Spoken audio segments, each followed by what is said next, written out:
Hello and good day everyone. This is Tabs from the Grove podcast. We are now on episode 49, so one short of our half century, and I think we've got a really interesting game to talk about. There's a lot to dissect from yesterday's game, from the Liverpool game.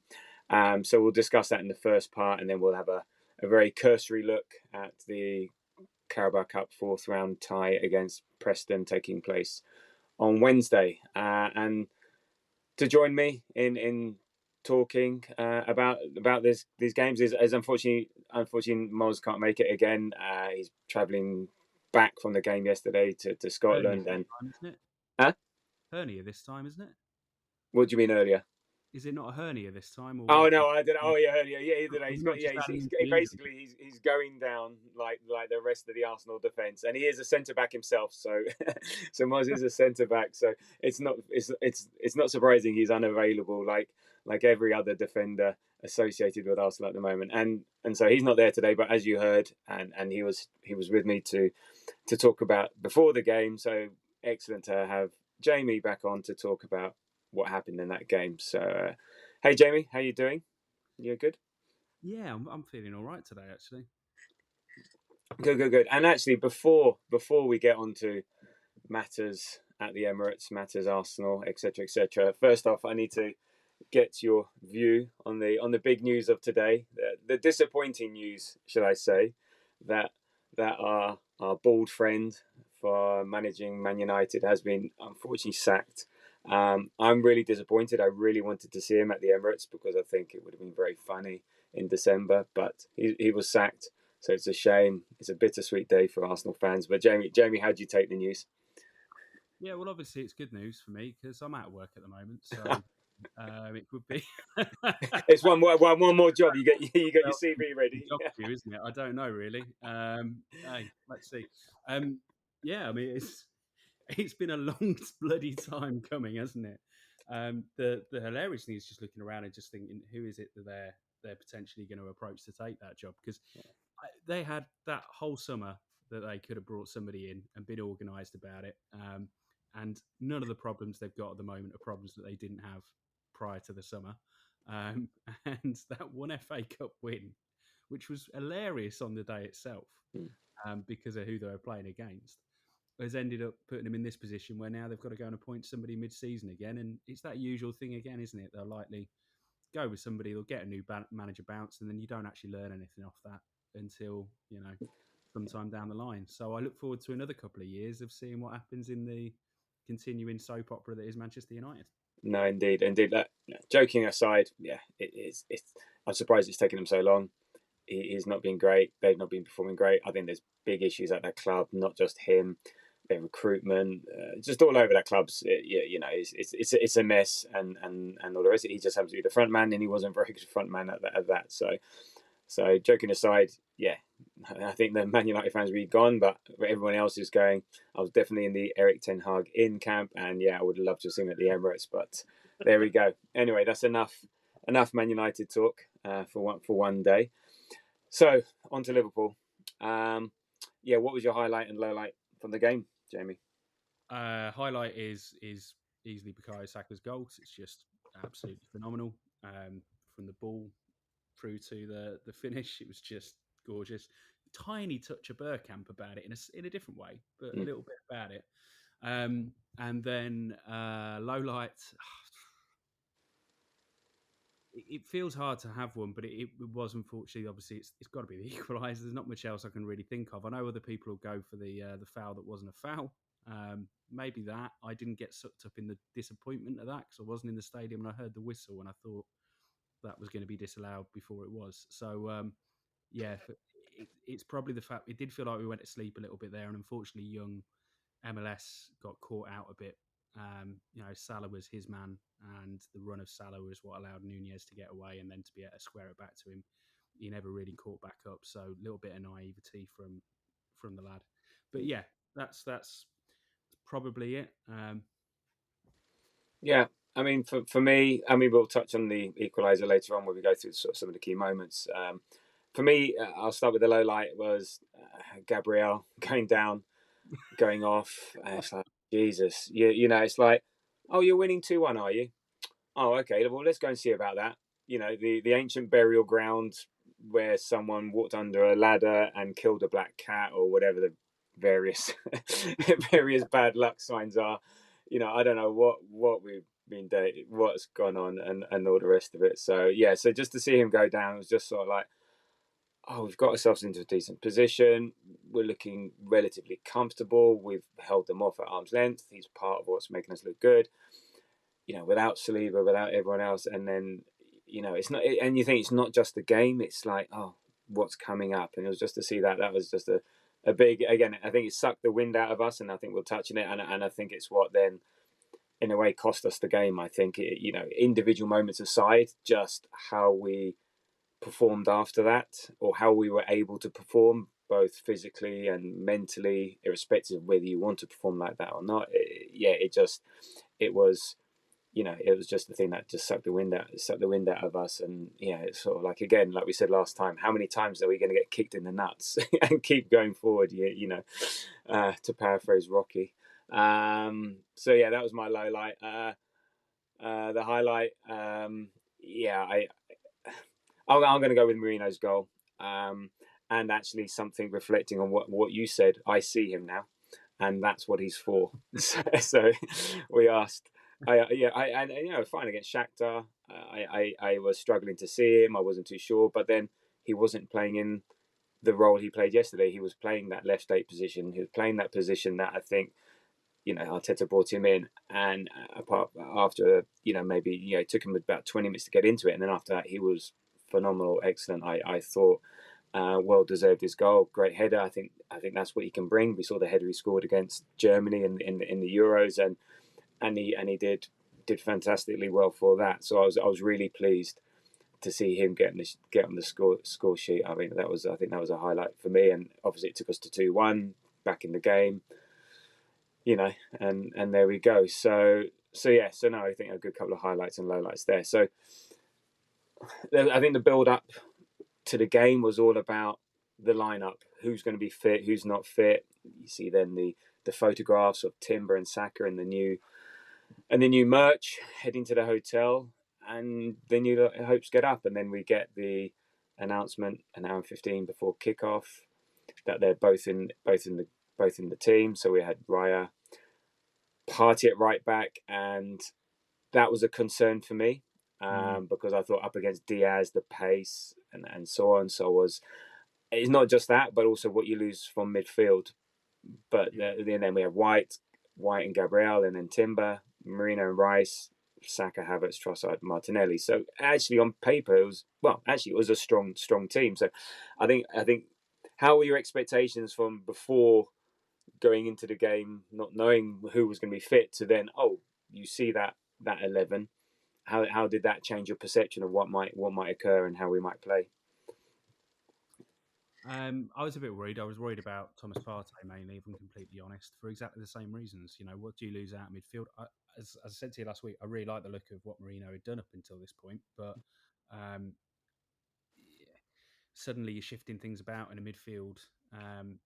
You're changing that basis. You're moving Partey to right back, where we've not seen him have his best games for the Arsenal. Let's face it, up against Luis Diaz, who you know is a very good winger who's had some very good games against us as well. It was massively concerning for me. So to yeah, I was quite worried about that. Seeing Saka come in, huge boost, you know, and I think I had quite mixed emotions going in for pretty much for those selection choices. Um, the very fact that I'm looking at it and going, Ben White's not played centre half in ages. Tommy Partey is playing right back where I don't like him, and but Bukayo Saka's back, and I think we've got a chance just because we've got Bukayo Saka back. It completely changes the makeup of our attacking line. Um, so yeah, there was a lot of trepidation going in, a little bit of positivity, and a huge amount of doubt. But it transpired brilliantly, didn't it? Yeah, it did. I mean, absolutely. I mean, Partey had a phenomenal game. I thought, you know, Diaz did not Yeah. have his number. I think Partey wasn't troubled. I also, what it did actually happen. I mean, it sort of had whiffs of when we forced Shaka to play left back when we were having struggles at left back, and then you lose something for the midfield, then you're not having an optimal. So, but no, he did brilliant yesterday. Then Rice playing, I think, is what his long term position is, and he had a fantastic game. Yeah, He was really good, and again Marino. So you sort of had you can see there. I mean, it's going to be harsh on Partey because he has been our best midfielder to date, but you can see what Arteta had in mind. So when Odegaard comes back, that Marino, Rice, Odegaard, midfield, you can see, oh, okay, now I see that. Now you can sort of you start to get a hint of what might happen. And we've got Partey rather than El Neni as a backup option or as a rotational option. So I think it will be harsh and Partey, but you've also got to think of the future and where we are, and then at some point a hamstring is going to go twang, and and then we can't rely. We've been in positions where we're relying on fragile players, and we get optimistic that, oh my god, he's played 10 games in a row and he's played really well, like we've had with Tomiyasu, I don't know, about 10 years ago.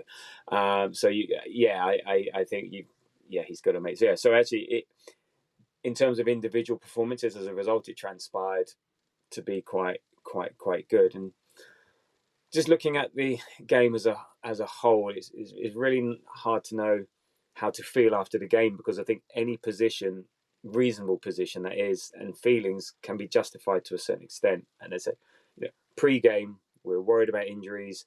We said, I think it was must not lose, so implying that we would take a draw, depending on the team. But then I also saw that, well, we've still got good players. We're at home. We have got quality, so we need to still go with a positive mindset. But it was really important, and it was actually, I think it was very important for Liverpool, and I think it's more important for Liverpool to say, okay, well, we're going up to a subpar Arsenal under strength. If they can't beat us when we're at this level, I think it speaks volumes about where they are, and they are not as good as their position dictates or as it. Then it says about, and it says about a lot about us, that we took on a full strength Liverpool team, or practically full strength Liverpool team, only just lost.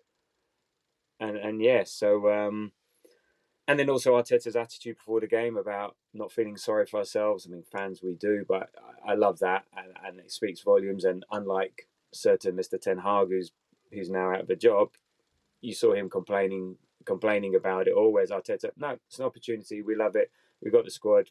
We'll go ahead. We'll bring our dinner along with the fans, and and give it a good go. So what was your so it ended 2-2, obviously. What was your immediate reaction, or what's your feeling now about the game and about the result? I mean, immediate reaction was a bit of disappointment based on how the game had gone, because I thought it was a hell of an effort, and a really good performance in a lot of places. And I struggled to point to anybody that that didn't put their hand up and have a good game, really, to be honest, apart from when it comes to the subs, which we might come to at some point. But there wasn't kind of forced onto the game at some point, basically. Um, yeah, I think I'm quite sanguine about it in general now. I think I look at it relatively positively, that it is we managed to avoid defeat at a time when it's probably not about the individual absentees so much as just the fact that there's been a lot of in and out of the squad. We've not been settled. We've not managed to put out an 11 consistently. And some of the roles that people are being asked to play are different.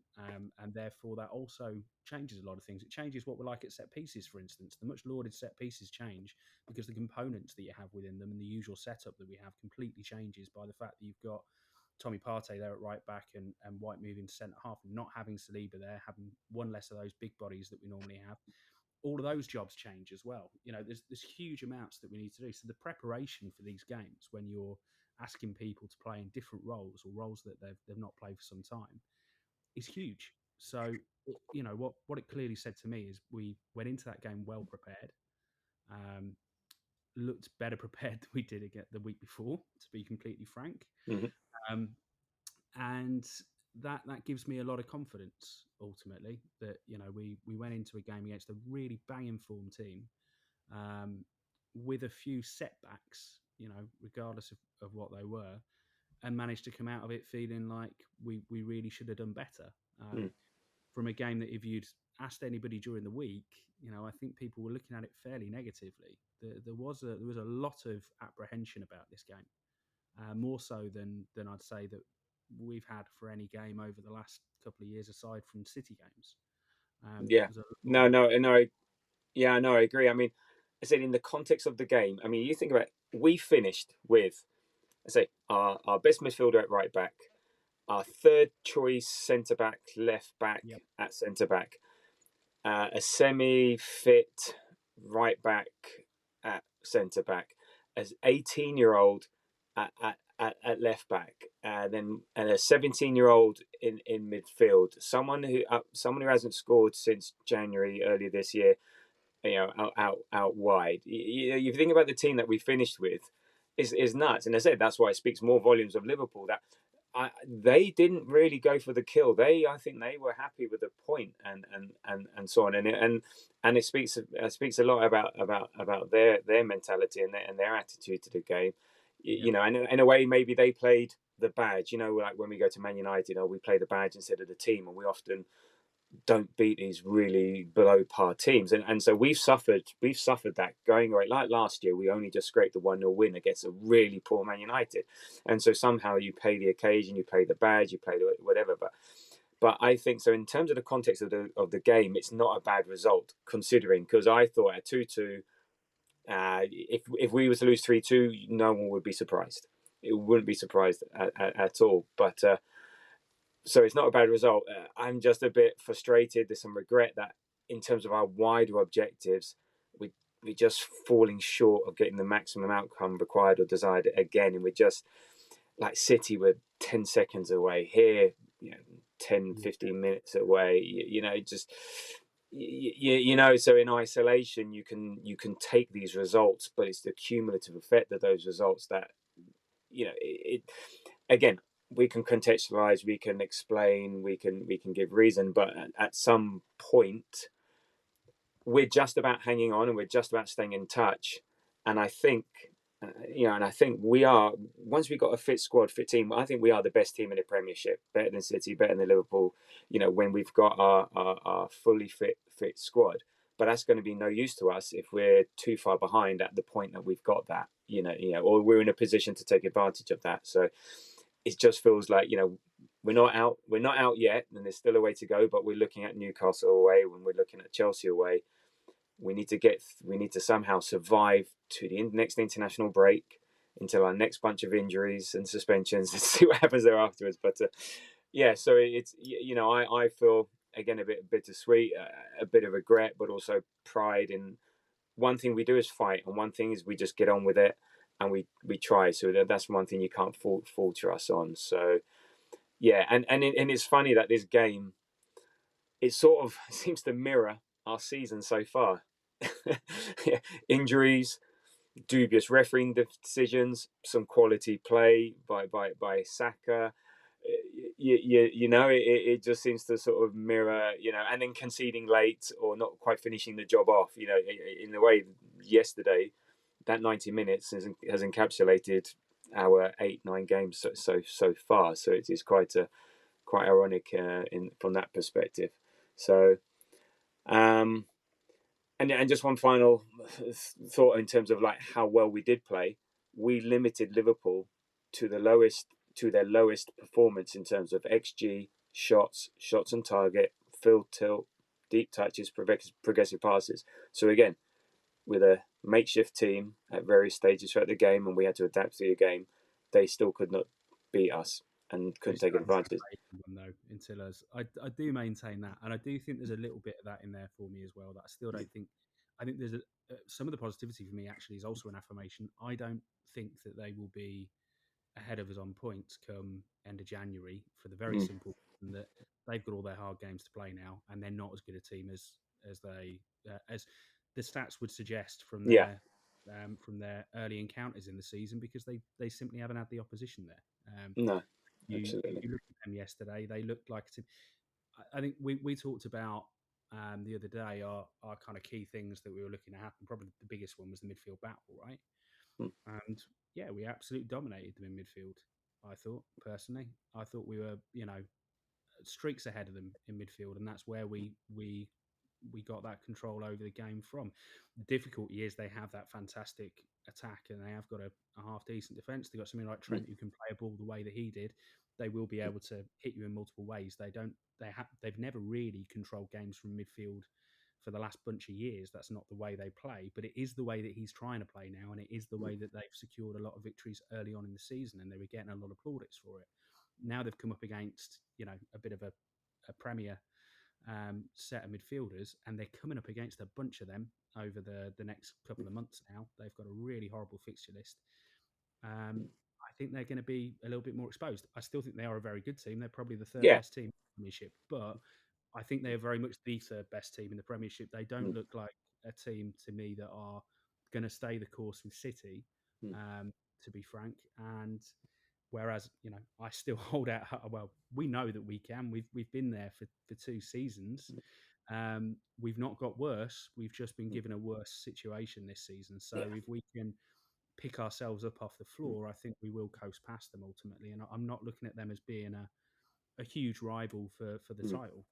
I No. don't care if a load of other bad situations occur and we get tied up in a race with them at second, because I don't really care about a race to second. I'm going to have a whale moment here and say second and third are interchangeable somewhat for me. It's the Yeah. distance. It's the competition with City that matters, and that's where I'm looking at it and saying, we're still in that competition with City, and I don't think Liverpool particularly are. I think they're very close to it, and they've got a great history with it recently too. But I don't think it'll be this season. So No. we've got a little bit of positivity out of that as well, in that I just didn't think they were that special, and I think we can go up their end with a full team, and we could go and give them a game at Anfield, and it's a lot harder there, but Yeah. I reckon we could go and do them at their place. So that's another part of why I smile on yesterday a little bit. And as I say, the midfield battle was great. There were a bunch of really good individual performances.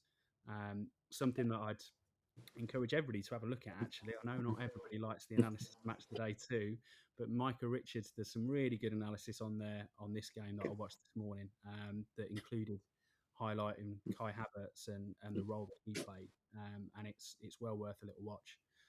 Okay, no, that's good. I mean, just one thing on Liverpool, as you're the one standout player for me, you always fear Salah. You know what he offers, and look what he did. But Kanate, I think, normally this is Martinelli's game. He takes advantage of the space behind Trent Alexander-Arnold. He's got the run off the left side. I think there was a combination of two. He wasn't, his first or second touch just wasn't quite there yesterday. There was a couple of, we had a lot of nearly promising positions, and he was very much the heart of a lot of those promising positions down the left flank, and it was really interesting to contrast the way Saka takes care of the ball versus the way Martinelli takes care of the ball. Now they are different players. One's running at 100 mile an hour, so therefore to control the ball, do these things, it's a lot harder and it's a harder skill. And so on with Saka's a bit more stop start. He's very much slow quick, or quick slow, or whichever variant of that it is. Whereas Martinelli is just like, Speedy Gonzalez or meet with the ball. So, but I just didn't think he took enough care of it at times, and it led to there was a lot still to happen between what happened with Martinelli giving the ball away and them scoring. But but I thought Kanate hounded him really well, and Kanate was a lot faster than expected. I thought there was a couple of times I'll just push and run, and he did. So I think that also, kudos to them, and unfortunately, Martinelli wasn't. And by all accounts, he had an injury. I didn't notice this at all, but by all accounts, he also, part of the reason he came off, I think, also to freshen things out there, but he also had an injury. But I didn't. That wasn't showing. I hate having to talk about this, but we will have to mention it. In terms of referees, again, now I don't think there was anything massively egregious, but there was enough there just to, again, suck the life out of you a bit about things like, and I want to get your perception, because in the crowd versus what you see on TV. So the Martinelli penalty, the multiple Liverpool Delaney restarts, Virgil van Dijk kicking Havertz twice, Diaz multiple fouling, the non-foul foul for the Kivior non-goal goal, and then was it? Yeah, and then the most obvious corner going for a goal kick. It felt to me that Anthony Taylor, by not wanting to make difficult big decisions, made big decisions by virtue of the fact that he was basically didn't take responsibility and didn't want to cause controversy. So but therefore that just leads to controversy by not being there. So how did it come across on TV? Were people in the crowd, right to be annoyed, or yeah, where's the For that balance? reason. I think I'm a lot less passionate about the decisions purely because, again, I'm at home, right? I'm not getting sucked up Yeah. into that. And in terms of the individual ones, it's never a penalty for me with Martinelli. Okay.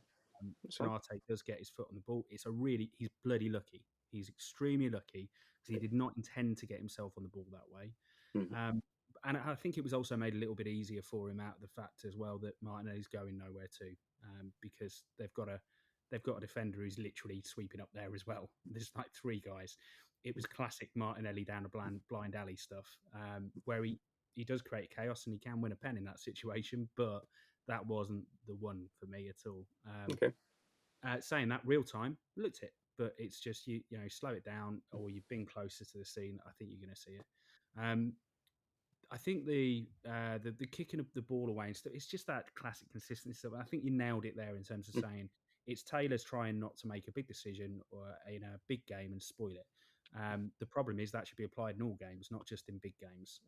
And for me, in general, the policing of it, and obviously we're the biggest, highest profile case of that with Decky Rice, but that stuff. The policing of it has been over the top this season. They took what was a something that we needed to address within the Premier League, and it has needed to be addressed for several years. And they took a hammer to it, unfortunately, where what was needed was something a little bit more delicate. But that's much of a muchness. I thought, as a whole, he actually refed the game itself reasonably well. Um, the final one, I mean, it is a really soft foul, the Kivior decision, but he's made that so much worse for himself. If he blows the second that occurs, there's no conversation. I don't think. No. I just don't think there's. We wouldn't come away from that going, "Why on earth has a Kivior foul been given there? We could have gone on and scored." Because I don't think we would have. It's one of those that you get in a lot of games. It's a soft decision that that can be down to just his proximity to it, the whale of a player, whatever. In that particular moment, he felt it was a foul. The fact he paused and the ball had gone on, and Liverpool players are still reacting, and the way that it looked, 100%. I get the how irate people are about it, but I Yeah. think I think that's him dithering for the same reason. I think he's trying to be calm and collected in what is has been a real battle of a game, with minutes to go, and Arsenal pushing for a winner and Liverpool having done so at one point a little bit, and he's just tried to be a little too calm, and he stepped off the gas on the whistle, really think about it, gone bollocks to it, I'm in doubt, let's blow for it. And then the problem is then that everything that's followed on has led to it being a talking point. So Yeah. I'm sanguine about it. It just, I think that there's nothing there that says to me that Anthony Taylor was reffing with a tremendous amount of bias against us or anything. I just think it's one of those where you come out of these games, and when there is such fine margins in them, you clutch onto a lot of these things. No, I agree. I mean, in terms of delaying the restart, again, my preference is how he managed it. Yeah, It's only because they set a precedent. Therefore, well, what the hell's going on? So I'm not here clamoring for it. For me, it's like they've created a headache for themselves and all this. I'm more concerned with things like Diaz multiple fouls and not even a yellow card. On the Kivior one, I think also he blew the whistle, so therefore maybe Liverpool players did stop. I think Havertz fouled anyway. I think when he pushed whoever onto the post and they I fell actually over, thought initially it was for that. Yeah, that would have been a foul anyway. So uh, and it wasn't a foul. It was a soft. It wasn't a foul because you'd think, oh, Slobsline must have been poleaxed on the floor. No, he didn't even fall over. All he did was made himself look small. Kivior's twice the size, and that's it. So it's not a foul. So in the ground, I saw it all happening, and I saw him, and it was right in front of me, and I didn't get excited. No, I'm not too fussed about that one. I'm more annoyed at the corner because that is right in line where I am. That was twice he hit it and it went out for a corner. That would have only been our second corner of the game, but we'd have taken it. Who knows? And for not to, and that's not on Anthony Taylor. That's on the linesman. And the linesman's looking at it and saying, "What are you looking at, line? That's not on Taylor. That's on the linesman." And then also Virgil van Dijk kicking out. It's sort of a back heel as opposed to a kick. So again, but still just nothing. So anyway, I don't want to spend too much time, but you just sort of the sense of like, I don't feel injustice.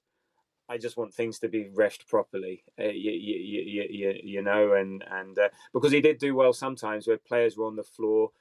I think he was even with both teams, and there was one brilliant one where McAllister was on the floor for ages, and then finally got up because no one was kicking the ball out for him and all the rest of it. And the rest, you're fine, get up, you know. And so I think there were moments we did it right. Just I think just the whole game and the emotion of it, people feel a bit frustrated. I think about a thing like that, but I also think that he could take a bit more responsibility in doing that. So in terms of some stats or the how the game played out, I mean, I think 2-2 in the end. I think a fair result. I think expected goals was about 0.92 to Arsenal to 0.8 to Liverpool.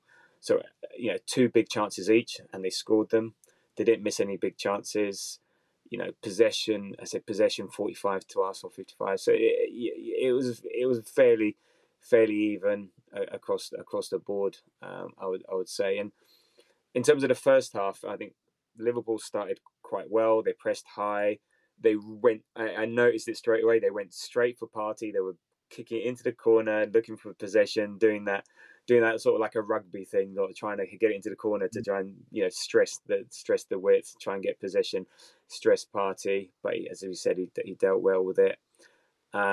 We took a while to get going. We looked a bit unsettled at the back, but that's not surprising when the back four is so different, and Timber especially, a couple of mistakes. But then I think for the fifth time in a row, we score in 15 minutes. Saka, what a goal. And I think in terms of Bergkamp, there were elements of Holland versus Netherlands in the France 88, 98. Holland versus Netherlands, wasn't it? No, sorry, Netherlands versus Argentina. Sorry, Netherlands versus Argentina. Bergkamp, or Arsenal versus Leicester, but that sort of thing. The way the first time touch, nutmegs and puts Robertson on his ass, and then just drills it near post. That was like quality, and he's now, I think, the youngest Arsenal player to score 50 Premier League goals, 7th youngest overall. And as I said, fifth game in a row we score. We seem to always score early against Liverpool, but then we always then concede, which is what happened in the 18th minute. I was looking at it, and Liverpool did what Arsenal do. They were moving around, interfering, just bothering. Raya had no peace, no room. It was a good corner, maybe a bit of sleep, a bit distracted, but there we go. Again, I'd say honestly, different. My impression of that watching it a second time today was I was just thinking about that. It did look a little bit messy, and I'm thinking, well, again, the componentry has changed, and I think if you're prioritising, and this is a big thing I would say as well, and something that I've kind of seen in and heard elsewhere. If you've got that kind of lack of settled nature in the squad, what you end up doing in your preparation for a game is that your lower priority stuff goes out the window, right? And I'm pretty sure that in terms of our set piece timings with Nicholas Jova and so on, most of that work is kind of long running stuff done through the season, and then do some quick adaptations for certain games, right? And ultimately, if you're preparing a team where you're going to have to move several pieces about, Ben White moves to centre half, Partey moves to right back, and Marino, comes in and plays that role, and Rice's changes a little bit game at game. You're not necessarily going to get the time to reorganise what you're doing at the set pieces, or to do it in the amount of detail that you were. And I wonder if that was the case with that in particular, because it is, and that I think in general is how I kind of look at the absences and so on. It's not about the individuals necessarily, and I think we have the squad to carry most of these individuals. It's just the unsettled nature of it means that those bits of preparation are that much harder. No, I agree, and we gave away conceded from a corner last week as well against Bournemouth. You're right that when we were a settled team, so back end of last season, those last X, we gave away nothing at set pieces. We were Yeah. scoring at set pieces, gave away nothing.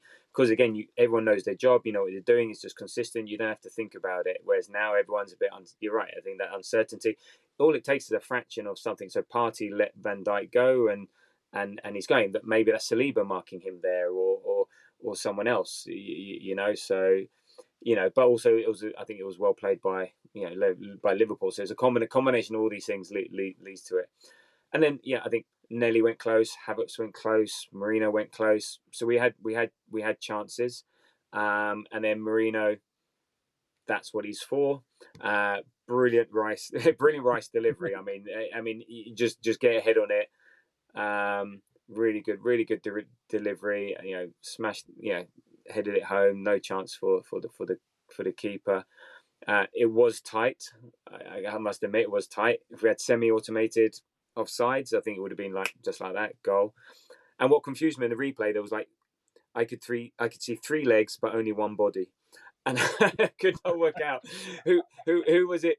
And Gabriel was somehow hiding behind Marino, and I could not see anything else apart from a different coloured boot, and said, "Who the hell is that?" It's like Marino's got three legs with different coloured boots on, but it was like an interminable wait, and it was like in the stadium. I guess at home you would have seen it. Oh, he's onside. We just have to check and double check. So It was really quick, and I think Neville yeah, said right away, Van Dijk's played him on side there. mm. He's got his boot hanging, so it was quite There was no real nerves at my end. I was quite Yeah. convinced, but I think I was also massively behind as well. Oh, Before okay. so I saw messages starting to pop up about it quite early. Oh, okay. Well, I was in the ground with the people around me. Said, "Oh, yeah, the people at home, they say it's on, but then it's over there, and they're sending me pictures and all the rest, and we're still." It's like, oh, God's sake. But anyway, so look, I think the way we played in the first half, I think we deserved to go in up front. I mean, especially from about 25 minutes onwards, we were dominant, creating the most chances. We were by far, I think, the better team, and I think we deserved our lead at half time. And then, it all changes 46 minutes, Nunez fouls Gabriel. I mean, it's just a footballing incident. Yeah. Then 48, Gabriel goes down, a left knee issue. We do the Arsenal thing, goes off, comes back on again, and then 4 minutes later, oh no, actually that was a mistake. He sits back down, goes, he has to go off, go straight down the tunnel, and Kivior comes on. And then we sort of tended to them. I mean, you forget what Gabriel offers us. You know, he's a defender, but in terms of that drive going forward, in terms of that forward momentum, we do a lot from the back. Kivior is not the same. Ben White is not the same as much as Ben White had a fantastic game. Is not the same. So, do you think it was just personnel that meant we sat back a bit more and weren't as progressive and weren't more on the front foot, or do you think it was a mentality thing? I think particularly when there's an absence like that behind, and I think Gabriel's the orchestrator of that defence largely as well. He's the biggest communicator in there. He's a lot more vocal than Billy Saliba is, and than Ben White was when he played centre half with him as well. Um, I think the nerves kind of carry through, right? There's a feeling of um, there's a it's a little bit like if you're going and playing with your mates even in a six-a-side or whatever, and one of them starting to cramp up at the back, you feel that need to protect them a little bit, right? So I think it carries through the team, and suddenly your wingers start realizing they need to maybe give their fullbacks a little bit more help. Fullback decides he has to give the centre half a bit more help, etc. So I don't think it. I think that's probably the way I kind of viewed it. It just felt like for a little while after that we were a bit nervous and we never quite got ourselves back to where we've been in the second half. But we did still, I think, go on in that second half and in that period, whilst there was a little bit of Liverpool pressure. It didn't look like they were going to score, and it didn't look like we were, and it still looked like we might go and score a third. It just sort of almost knocked us back, I think, for about 20 minutes. It felt like Mm, the game went on pause for us a little bit, and we were just sort of trying to collect our heads and, okay, let's just get through this difficulty and, we'll bring on some subs at some point and we'll have a go again. And yeah, that's the way it almost sort of felt to me. And it was a bit strange because from a neutral's perspective, it would probably ruin the game a little bit because it took the sting out of it for those kind of 15, 20 minutes, I think, in what otherwise looked like it was going to be a classic match. Yeah. In the second half, I was, you know, um, but yeah, it is what it is. And obviously, one of the bigger things as well is then, I mean, Kivior did look unsettled, Mm. but you're throwing him into a game at that stage when he's not expecting to play. And he's not been playing a great deal of football. I don't expect him to be anything else. I don't think that's the best game Jakub Kivior can have for us. And I think some No. folks have had some really short term thinking on it that he did put in some really good performances for us at one point. And there was a stage where people said if Kivior had started ahead of Holding, we would have won a league title, which I don't think is necessarily correct. But such is the nature of fandom that people go from that to now, Jakub Yeah. Kivior, the worst defender of all time. But Yeah. I think he did. He just looked nervous and not settled, and that is what it is. Yeah. If he's prepared for as a starting centre half for another game, I think he'll be better. Yeah. MLS came in, and again, he's young, he's naive, he's a bit more. He's probably not what we needed in that moment as well. We actually probably, I think, could have done with Kivior coming on as a left back, Mm. very conservative, playing almost as a third centre half and doing a lot of tucking in. Miles Lewis Skelly isn't that player. He wants to go up and be the. He's been Mm. trained from being a midfielder Yeah. and a very much a box to box midfielder. He was never a holding midfielder. He is a box to box Yeah. attacking midfield talent that has been moved to left back in order for him to progress his career as an inverted left back and step into midfield. And that's where we end up getting punished a little bit, unfortunately. When we lose the ball down there left and Trent plays that lovely ball, Mm. it's MLS who's right up there and doesn't get his tracking back to get back and catch the Salah and Well, Nunes. it's interesting you say it because I mean, yeah. So it's like, there was the 81st minute. I think Timber had gone off. So again, so yeah. Our defense is Party, White, Kivior, and MLS, and they're doing okay. And look, it's natural to happen. I think both teams cancelled each other out. Yeah, neither really going for it, so not over committing. And funny enough, when we did commit, yeah, and look what happens. No, neither team over committing. I guess the onus was on Liverpool to get the equaliser and us to get that. I always felt we did need a third to secure the game because with so like Liverpool made a triple substitution on the 63rd minute, and I think that I think all fresh legs to attack Party down the right hand side, and I said that to people next to I'm concerned now because they're having two goes at him, not just the one, Mm. and they changed both left back and left winger, not just one of them. So it was just the double trouble down there, and then so they made a triple substitution, freshen it up. Rayo got the most inevitable of all inevitable bookings for delaying the restart. There was no way he was going to go the whole of the second half without getting a yellow. I wish I'd put money on it because that was the most inevitable yellow card that was ever going to happen. So Timber went off at 76 minutes. Hopefully it's just knackeredness and cramp, not an injury, but let's see. And then yes, they score. I would say I'd put more fault. I see what you're saying, and when I looked at the goal again, the way the back line was there was the back three, and then MLS had pushed forward like 5 yards ahead on the left flank, and the ball went over the top of him.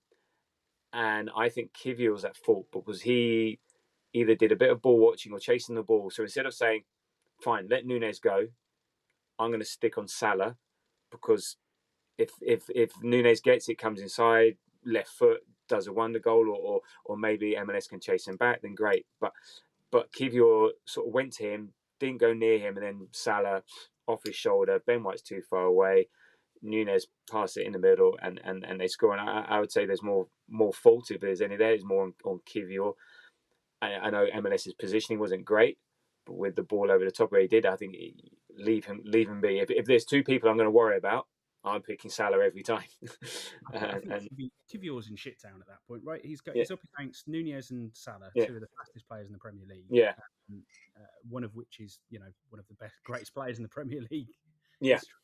Um, and in exactly the situation they want to be in, which is a foot race, with plenty of space and 2-on-1 and needing guys to come over and cover. I don't.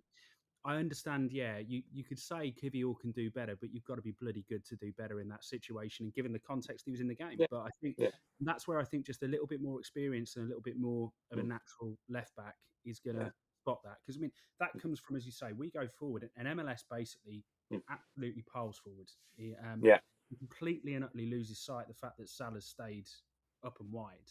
mm, That's the key thing for me. I think if you've got Timber in that situation, mm, um, he's got eyes on the fact that he doesn't need to be in that position, and he's got a centre half that's going to need some help if the ball comes up the other way.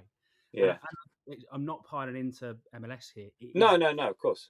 he went midfielder instincts at that point. Yeah. He's going, how do I support Gabriel Martinelli? I think no, it wasn't Martinelli at that point. It No, was it maybe was mate. So it stemmed Martinelli. from the Martinelli giving the How ball do I away. support him? How do I Yeah, help us go and get another yeah, goal? I, yeah, And it's not what he needed to do in that position. And yeah, so he was both probably about 5-10 yards up the pitch where he didn't need to be because he yeah, needed to be a bit closer to Salah.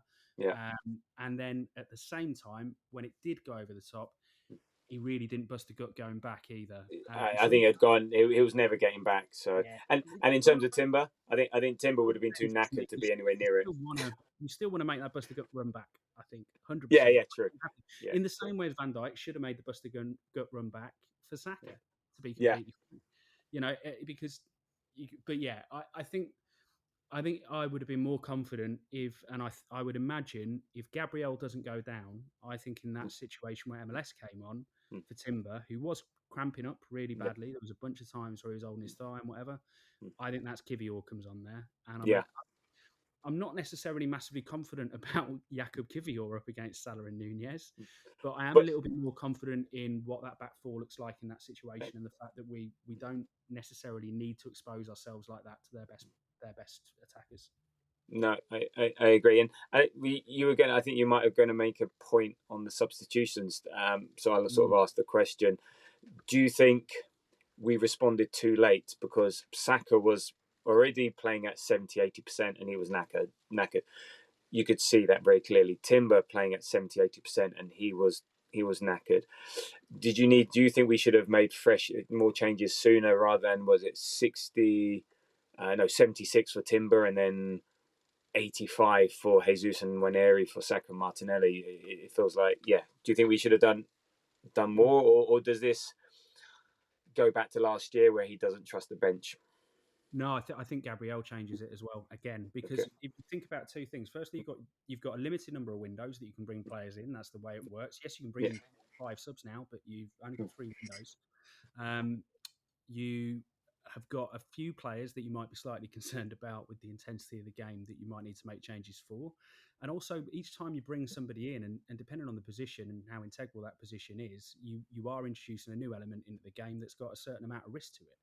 And you've already taken off Gabriel. You need Kivior to set himself into the game.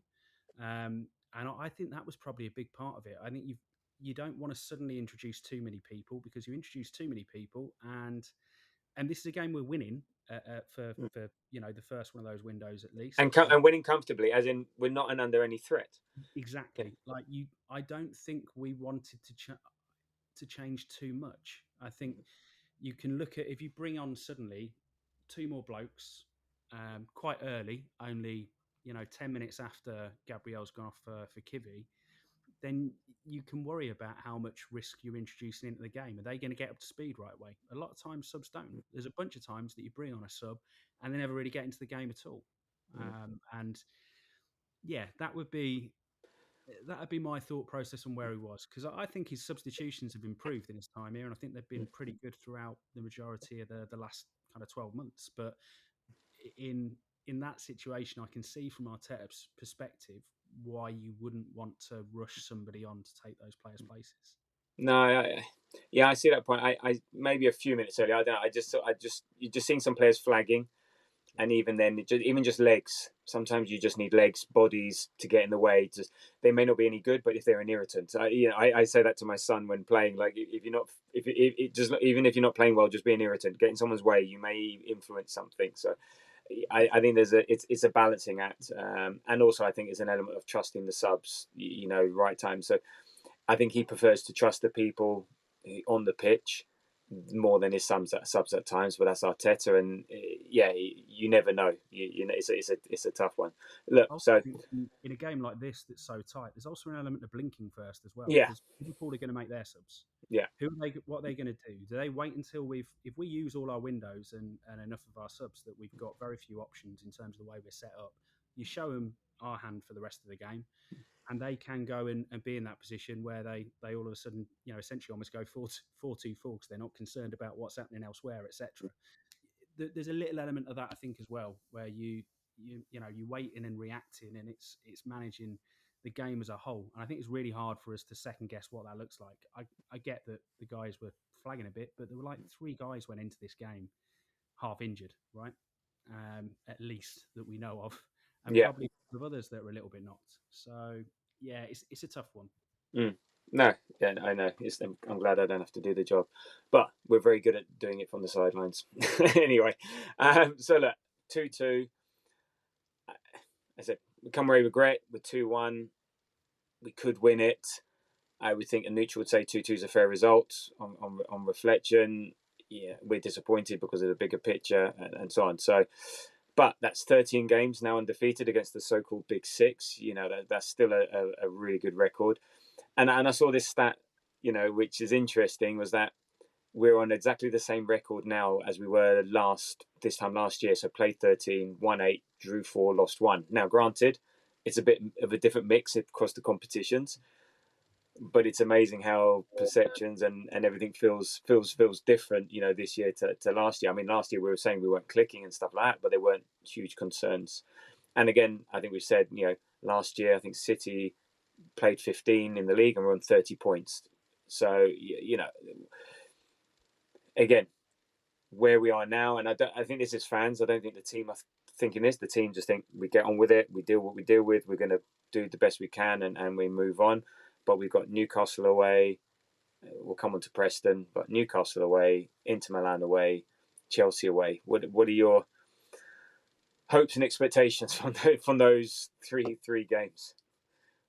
Almost. I mean, I almost don't care, to be honest, at this stage. I'm in this weird position Love now it. where the Don't thing care. I desperately want to see is just that stability. That's what I want to see, really. I want to see that stability of us having um, as close to full strength a team as we possibly can, and then I'm confident going into every single one of them. Mm. I'm desperate to see Martin Odegaard back in. I'm desperate to see that leadership from Martin Odegaard that I talked about the other week. You need to go and see Norway then in the next international break, apparently. Well, yeah, yeah. But yeah, I mean, that's probably what I'm desperate to see. I'm going to be confident about every single one of those games if we have our full team available to us and we go in kind of fully prepared and not having you know, as you say, another kick in the nuts, basically. So that's my hope and expectation. If those things go right, if we have players returning to the team rather than becoming absentees, then I think we can go and win all of them. I have absolutely zero doubt about that. I think we're the better team in every fixture. No, I agree. Yeah, I think we just need to be in a position where we're still giving ourselves a chance to challenge, and I think that's what we need to do. So look, it is what it is. We've got to deal with it. We aren't getting the breaks. We got breaks last year. This is what happens with football. Football's stupid, and we just got to get on with it. And let's just hope we just don't keep getting the maximum punishment or the margins stop in our favour, and we something eventually turns. So, and then again after the next international break, we got a good run of friendly fixtures, so we say. So let's just see. Anyway, we'll come to those games in due course.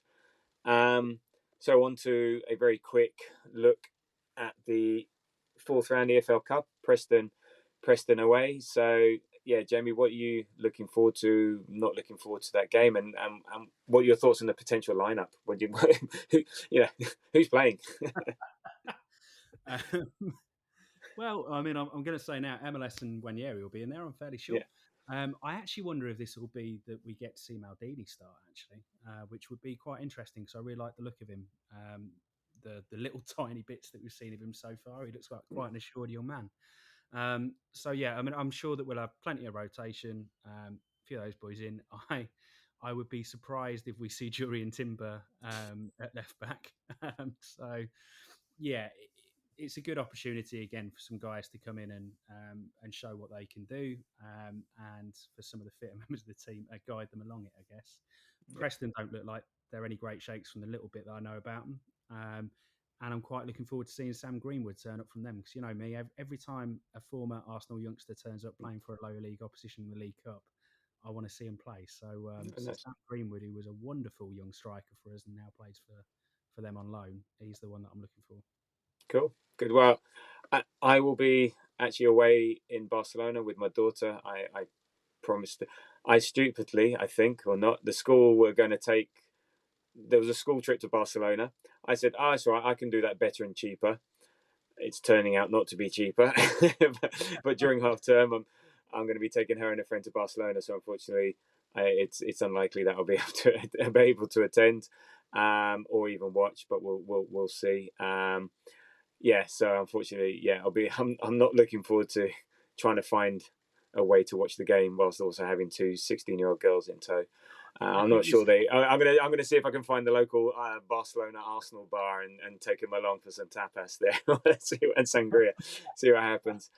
And yeah, in terms of looking forward to it, yeah, I think it's a good chance to see some of the other players. I think Jesus will start, Sterling will start, Waneri, MLS, Jorginho. Play the kids, Josh Nichols at right back, maybe Heaven, maybe Maldini. We'll see. It'll be interesting what happens with Kivior or Saliba, because I think it'll be risky considering our defensive injuries to have them there. But then, are we going to go full academy? Is he going to do that? So, don't know. So look, I think all we hope for is a win. No injuries. In fact, no. I'm gonna reverse that. My first hope is no injuries, and then if we can win, great. And then we want to go into the next round and fingers crossed for another comfortable tie, because there's some big clashes in the fourth round. I think so we hope for one of the easier teams to get through, and we get that, because we're going to then we're going to get close to this perennial question of how much do we want this trophy, and how much do we want it at detriment to everything else. We haven't got time to discuss that today. That will come up on another episode. In terms of Preston, yeah, they're 16th in the championship. 14 points off the top, 6 off the bottom. Played 12, scored 13, let in 17, 14 points. Yeah, no, I mean, they drew 3-3 against Plymouth away. Yeah, they've drawn 3 and won 2 of their last 5 games. So, yeah, look, we should have enough for them. I don't think it's going to be a cakewalk, because when you have a disjointed team, it never is. But get a couple of early goals, and it could be like Bolton again. Let's just hope it doesn't go to penalties. Otherwise, the fans are never coming home, because this was the one that ended 16-15 against Fulham. It was, and I think even the home fans will just say, "Can we go home now, please? I've had enough. I don't care who wins." And I think all the Fulham fans got back to London very late because they missed the train because of that. So, we'll see. We will see. Okay. So anyway, prediction for the game. Go on then. 2-0 win. 2-0 win. I'll go 3-0. 2-0, 3-0. And is that injuries for us versus them, or is that the scoreline? There we go. All right. On that note, as always, thank you, Jamie, for joining me. I appreciate that. And thank you, everyone, for listening, for the feedback, etc. We appreciate it. Follow us on Threads at the Grove AFC, and we will be back in one way or the other, post Preston, pre Newcastle, to discuss the dismemberment of Saka's right arm and Raya's left leg, and etc. So until then, enjoy yourselves and speak to you very soon. Thank you very much.